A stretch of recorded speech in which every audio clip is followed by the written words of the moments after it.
పొన్న దర్శనం అంటే వేలాది మంది భక్తులు వస్తారు. కానీ ప్రభుత్వం తీసుకున్న జాగ్రత్తలు మాత్రం శూన్యం. దీంతో పెద్ద విషాదమే చోటు చేసుకుంది. తిరుమల తొక్కిసలాట ఘటన భక్తుల మధ్యలో నుంచి తొలగకముందే సింహాచలం ఘటన జరగడంపై హిందూ భక్తులు తీవ్ర ఆగ్రహం వ్యక్తం చేస్తున్నారు. గోడ కూలిన ప్రదేశం నుంచి మరింత సమాచారం మా ప్రతినిధి నరేష్ అందిస్తారు.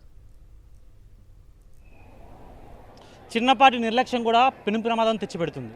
కానీ ఒక పెద్ద తప్పును పొరపాటును చేసి ఇంతమంది మృత్యువాత పడడానికి కారణాలేంటి? ఎందుకంటే పూర్తిగా ఎంత పెద్ద నిర్లక్ష్యం ఉన్నది. నిర్లక్ష్యాన్ని నేను కంటికి కనిపించేలా చూపిస్తాను. ప్రస్తుతం సాక్షి టీవీ స్క్రీన్ మీద చూస్తున్నాం. సరిగ్గా సింహాచలం దేవస్థానంలో జరిగిన దుర్ఘటనకు సంబంధించి ఇది దుర్ఘటనగా చెప్పాలా, లేకపోతే అధికారులు ప్రభుత్వం చేసిన తప్పిదం కారణంగా సుమారు ఇప్పటి వరకు 7 మృత్యువాత పడ్డారు. ఇంకా మృతుల సంఖ్య పెరిగే అవకాశం అయితే కనిపిస్తుంది. చూస్తున్నాం ఏ విధంగా ఒక రిటైనింగ్ వాల్ కుప్పకూలడంతో, అది కూడా 3 రోజుల క్రితం నిర్మించిన రిటైనింగ్ వాల్ ఒక్కసారిగా కుప్పకూలడం అనేది సాధారణ విషయం కాదు. పూర్తిగా కూడా అతి పెద్ద నిర్లక్ష్యం. 3 రోజుల్లో కట్టిన రిటైనింగ్ వాల్ చిన్నపాటి చిన్న గాలివానకు పూర్తిగా కూడా కుప్పకూలిపోయిన పరిస్థితి చూస్తున్నాం మనం సాక్షి టీవీ స్క్రీన్ మీద. ఒకసారి నేను ఈ రిటైనింగ్ వాల్ మీదకి ఎక్కే ప్రయత్నం చేస్తాను. ఎందుకంటే అసలు రిటైనింగ్ వాల్ కెపాసిటీ ఎంత ఉంది, అసలు దీన్ని ఏ విధంగా నిర్మించారు, ఒకసారి వీడియో నెక్స్ట్ శంకర్ విజయస్లో చూపించే ప్రయత్నం చేస్తున్నాడు. ఇక్కడి నుంచి ఒక చిన్నపాటి ముక్కను తీశాను.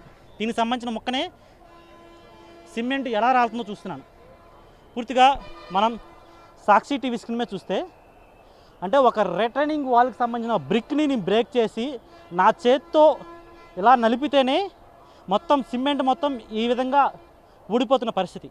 మరోవైపు అసలు ఈ సిమెంట్ అంటే ఏదైతే బ్రిక్స్ ఉన్నాయో బ్రిక్స్ని లాగితే ముక్కలు ఊడిపోయినది. అయితే దీన్ని నేను ఒకసారి నేలకేసి కొట్టి చూపించే ప్రయత్నం చేస్తాను. ఎందుకంటే ఒకసారిగా ఇలా దాడి చేస్తే రాపిడి చేస్తే ముక్కలు చూసాం. ఈ విధంగా ముక్కలు ఇరిగిపోతున్న పరిస్థితి. అంటే పూర్తిగా రిటైనింగ్ వాల్ నిర్మాణంలో అతిపెద్ద అవినీతి జరిగింది. ఆ అవినీతికి కారకులు అధికారులైనా ప్రభుత్వ అధికారులైనా నేరుగా ప్రభుత్వంలో పెద్దలైనప్పటికీ కూడా దాని వలన జరిగిన ప్రమాదం కారణంగా పూర్తిగా ఇప్పుడు సుమారు 7 మంది మృత్యువాత పడ్డారు. ఇంకా మృతుల సంఖ్య పెరిగే అవకాశం ఉంది. అయితే ఈ రిటైనింగ్ వాల్ నిర్మాణం జరుగుతున్న సమయంలో ఇంకా ఉంచిన ఇసుక అయితే ఉందో ఇసుక బస్తాలు ఇక్కడే ఉన్నాయి. వర్షానికి పూర్తిగా తడిచాయి. అయితే ఒకవైపు నిర్మాణం జరుగుతున్న ప్రక్రియ, నిర్మాణం పూర్తయిందని అధికారులు చెప్తున్నారు.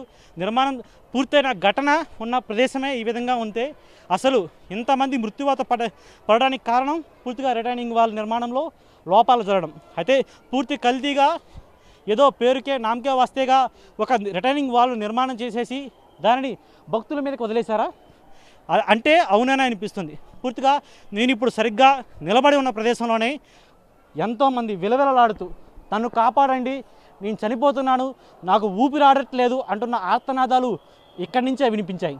అయితే సంఘటనా స్థలంలో వాలంటీర్లు తప్ప ఏ ఒక్క పోలీస్ అధికారులు లేకపోవడం, అదేవిధంగా ఎటువంటి ప్రజానాయకుడు లేకపోవడం, వారిని రక్షించే నాదులు కూడా లేకపోవడంతో రిటైనింగ్ వాల్ ఒక్కసారిగా కుప్పకూలడంతో పూర్తిగా ఆ రిటైనింగ్ వాల్ కింద శిథిలాల కింద అనేక మంది అమాయకులు ప్రజలు ఇక్కడికి వచ్చిన భక్తులు ఇరుక్కుపోయి మృత్యువాత పడిన ఘటన చోటు చేసుకుంది. అయితే సాధారణంగా మనిషి ఒంటి మీద 5 నుంచి 10 కేజీలు రాయి పడితేనే విలవిల్లాడిపోతున్న పరిస్థితి.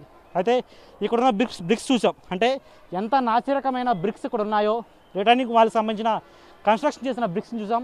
అవన్నీ కూడా చాలా వరకు కూడా అత్యంత దానికి చెప్పడానికి కూడా పూర్తిగా కూడా అసలు ఎటువంటి క్వాలిటీ మెటీరియల్ వాడకపోవడం, ఇందులో నాసిరకమైన మెటీరియల్ వాడడం, అలాంటివి జరగడం వల్లనే పూర్తిగా కూడా ఇక్కడ ఈ విధంగా చోటు చేసుకుంది. అయితే రిటైనింగ్ వాల్కి ఒకవైపు సపోర్ట్గా నిలిచే చాలా వరకు ఇనుప రాడ్లు ఉంటాయి. ఇనుప రాడ్లు సైతం కూడా ఈ విధంగా ఇరిగిపోయింది. అంటే ఓకే సరే, ఒక రాయి విరిగిందంటే రాపిడి ఇరిగింది అనుకోవచ్చు. కానీ ఇప్పుడు నేను చూపిస్తున్నాను, సాక్షి స్క్రీన్ మీద చూస్తున్నాం, ఏకంగా ఇనుప రాడ్లు కూడా విరిగిపోయిన పరిస్థితి కనిపిస్తుంది. ఇనుప రాడ్లు గ్రిల్స్ కూడా పూర్తిగా కూడా ఎక్కడికక్కడ ఇరిగిపోయిన దృశ్యాలు కూడా కనిపిస్తున్నాయి. ఈ విధంగా లాగితే వచ్చేసే దృశ్యాలు, ఈ విధంగా బ్రిక్స్, అదేవిధంగా ఇనుప రాడ్లు గ్రిల్స్ కూడా ఊడిపోయి ఉంటే అసలు ఏమాత్రం నిర్లక్ష్యం వ్యవహరించడం వల్లనే ఈ ఘటన చోటు చేసుకుందని ఇప్పుడు మృత్యువాత పడిన కుటుంబాలకు ప్రభుత్వం ఏం సమాధానం చెప్తుంది? అసలు పూర్తిగా కూడా సింహాచలం దేవస్థానం చుట్టుపక్కల జరిగిన ఏదైతే అభివృద్ధి పనులు చెప్పుకుంటున్నారో ఆ అభివృద్ధి పనుల్లో ఎంత లోపాలు కనిపిస్తున్నాయి, ఎంత నాశనకంగా చేస్తారనేది ప్రజలకు కంటికి కనిపించేలాగా సాక్షి టీవీ చూపించే ప్రయత్నం చేసింది. అసలు ఒక ఇటుక ఎంత క్వాలిటీతో ఉందో చూశారు. కేవలం రాయి, ఒక ఇటుక బ్రిక్ని పట్టుకొని నా చేతితోటి ఇలా రాపిడి చేస్తేనే పూర్తిగా సిమెంట్ అంతా ఊడి కింద పడుతున్న పరిస్థితి. అయితే పూర్తిగా అసలు ఇలాంటి నిర్మాణాలు చేస్తే ఎన్ని రోజులు నిలుస్తాయి?